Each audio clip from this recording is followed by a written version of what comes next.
ஓம் சத்குருவே சரணம். வாத்தியார் மகராஜ்க்கு ஜெய். குருவர்களால் கால ரகசிய பற்றி வீட்டில் பார்க்கக்கூடிய விஷயமானது அப்படி பார்த்துட்டிங்கன்னா, ஒரு அற்புதமான தர்ப்பண சக்தி நாள். இந்த நாளோட மகத்துவம் பார்த்துட்டிங்கன்னா, வாத்தியார் இதை எப்படி குறிப்பிட்டு சொல்வார் அப்படி பார்த்துட்டிங்கன்னா,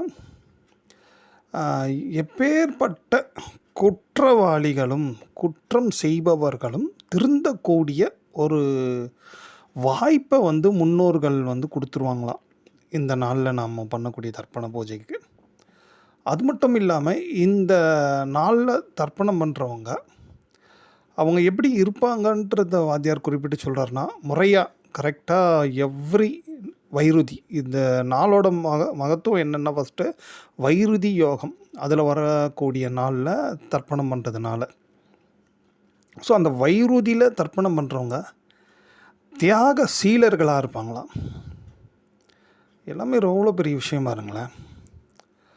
இன்றைக்கி நிறைய பேருக்கு ஒரு பெரிய நான்லாம் ரொம்ப நல்லவன் தான்பா அப்படின்ட்டு போயிடலாம்.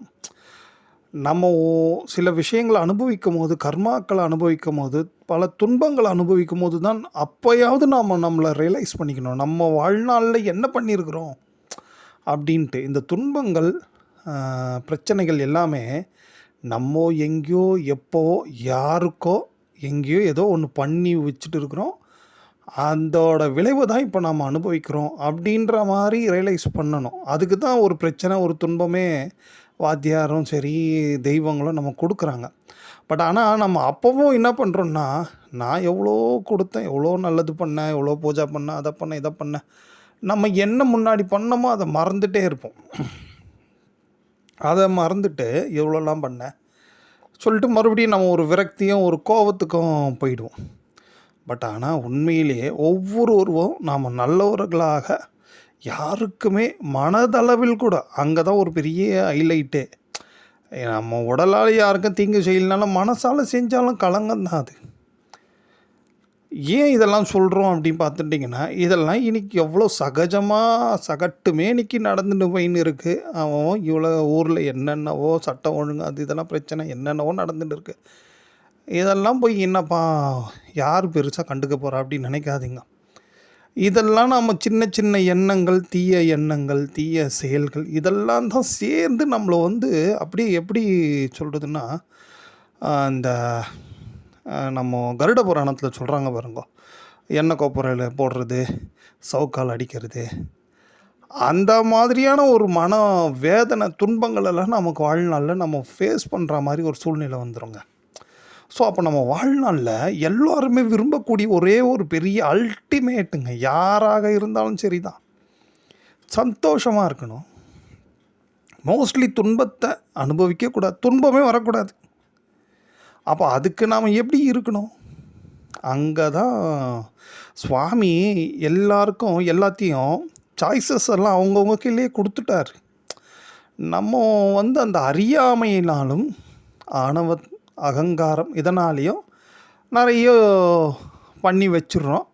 அதை நாம் மறந்துடுவோம் வச்சிங்களேன். ஆனால் இந்த கால சக்கரம்ன்ற அந்த கால பெட்டகம் இருக்குது, அதில் எல்லாமே எவ்ரிதிங் ஃபைல்டு.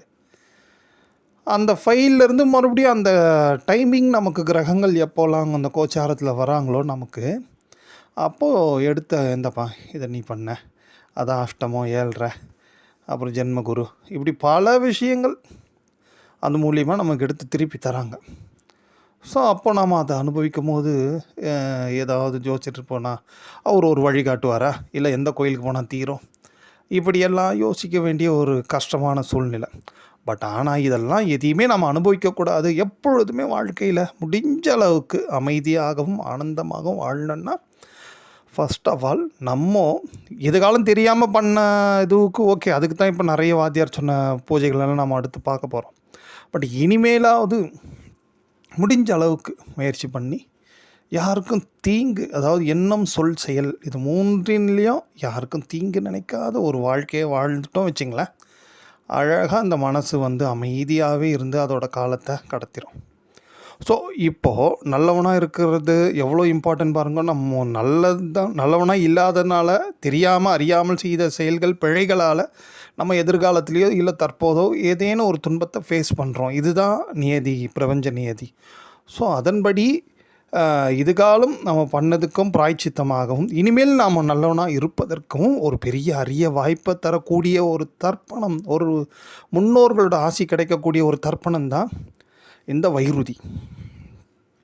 இது வைருதின்றது என்னென்னா ஷண்ணாவதின்னு சொல்லக்கூடிய 96 நாட்களில் ஒரு நாள். அதுலேயும் இந்த வியதிபாதம் வைருதி இது ரெண்டுமே பார்த்துட்டிங்கன்னா அமாவாசைக்கு ஈடான அளவு அனுக்கிரகத்தை கொட்டி கொடுக்கக்கூடியது.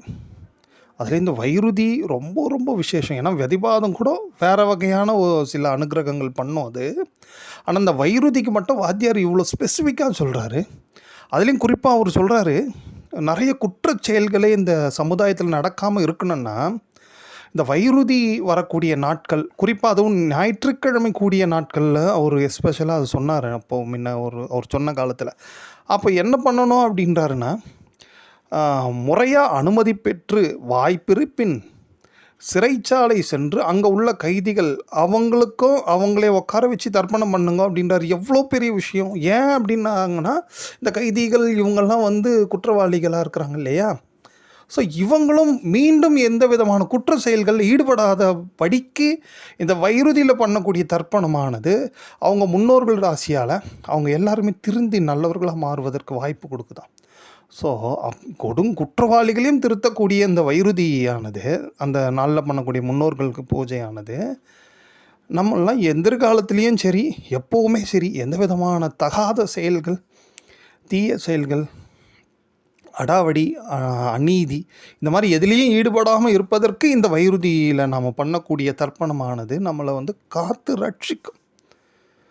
யார் அதாவது ஒருத்தர் ஊரில் எல்லோரும் போய் சொல்கிறோம், எல்லோரும் தப்பாக பண்ணிட்டு என்னென்னவோ பண்ணிட்டு போயிட்டு இருக்கான், நம்ம மட்டும் ஏன் இப்படிலாம் இருக்கணும் அப்படின்னு நினைக்காதீங்க. எங்கேயோ ஒரு சிலர்கள் நல்லவங்க இருக்கிறதுனால தான் இன்றைக்கும் இந்த பூமியில் அவ்வளோ 45 டிகிரி வெயிலில் சம்திங் அதை 105 106லாம் சொல்கிறாங்க. அவ்வளோ வெயில்லையும் அவ்வப்போது மழை தூறலாவது விழுது. ஸோ அதனால் முடிஞ்ச அளவுக்கு இந்த மாதிரி நல்ல விஷயங்களை எவ்வளோ முடியும் ஸ்ப்ரெட் பண்ணி, இது ரொம்ப பெரிய சிரமமான காரியத்தை அடியேன் எப்பொழுதுமே இதுகாலம் அடியனோட இந்த வீடியோ நிறைய நீங்கள் பாருங்கள், இருக்கக்கூடிய 100கணக்கான வீடியோஸில் எங்கேயுமே முடியாத விஷயத்தை, அதாவது வாத்தியார் நிறைய சொல்லியிருக்காரு. இந்த வைருதினா எங்கே போய் தர்ப்பணம் பண்ணால் ரொம்ப சிறப்புன்னு சொல்கிறாரு தெரியுமா. திரு அண்ணாமலையில் சிங்கமுக தீர்த்தம்னு ஒரு தீர்த்தம் இருக்குது.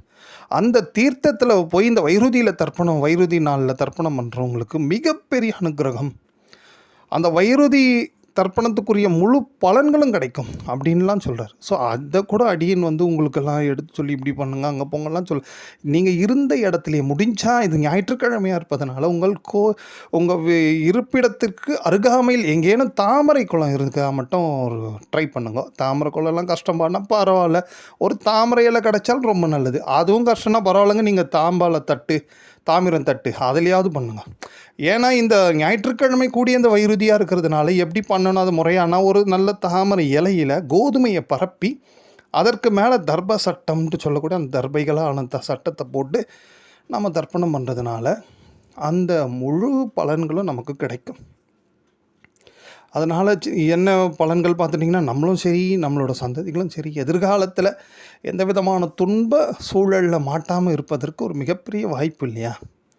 ஸோ அதை தான் இது சொல்கிறோம். இதில் இப்போது கிரகங்கள் ரீதியாக இந்த வைருதி எப்பேற்பட்ட ஒரு அனுகிரகத்தை தருதுன்ட்டு பார்த்துக்குவோம்.